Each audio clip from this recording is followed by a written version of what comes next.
The death of David Lynch shook all to our core. It was heartwarming to see all of us uniting in pain and loss.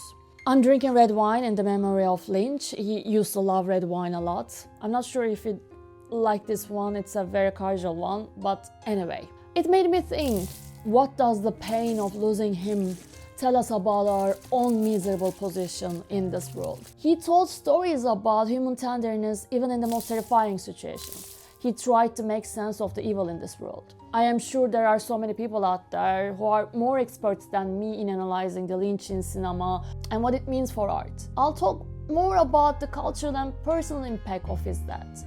For me, what makes Lynch so special is his capacity to dream and reflecting whatever he dreams on the silver screen. He maneuvers filming in whatever way he wants. Laura Dern, who acted in many films of Lynch, stresses that Lynch directed with intuition. In his own masterclass, Lynch himself says that he doesn't care about the three-act structure in scriptwriting or all the rules that are taught in cinema schools. He creates the conditions like meditating to catch the ideas like fish and then film without a structure, sometimes even without a script. So it makes me wonder, when did I stop dreaming? If you open your YouTube homepage right now, there are trillions of videos on how to do that, how to do this, 5 ways to do blah blah. I love making videos, I am so passionate about video editing, but I cannot emancipate myself from the rules, the theories, the masters. I cannot let myself go. I cannot take what's inside of me and reflect it on my videos or on the things that I do. I cannot incorporate my dreams into my work. But that's what I want to do. As a society, when did we give up on our dreams and get stuck in the formulas? It's not just related to 2025. Even centuries before, Aristotle criticized the realists for interpreting the world with pure logic.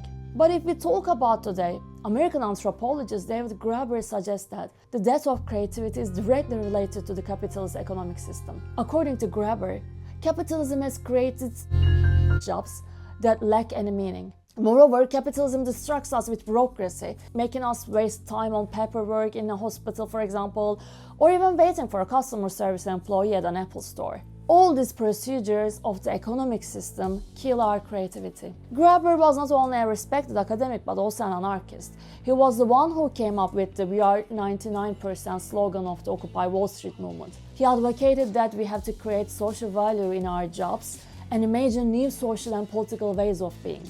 It means we are taking a very large percentage of the greatest creative talent in our society and telling them to go to hell. The eccentrics have been drummed out of all institutions." End of the quote. And his solution to this endless circus of meaningless 9-to-5 jobs? I'll come to that later because his suggestion is also very similar to Lynch's.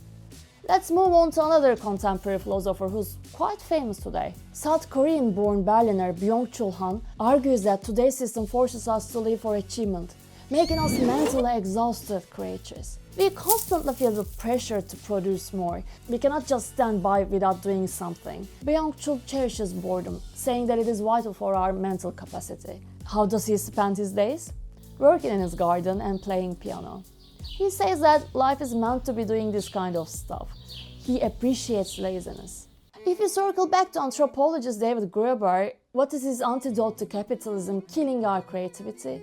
Play. Playing for the sake of playing, without any rules or expectations or an aim, just spending hours amusing ourselves. Graeber says that play also does exist across the animal universe. Instead of trying to find deeper scientific explanations for our existence, we can enjoy playing for the creativity and amusement of it. David Lynch combines all these solutions and explains that doing nothing and daydreaming is fundamental for creativity.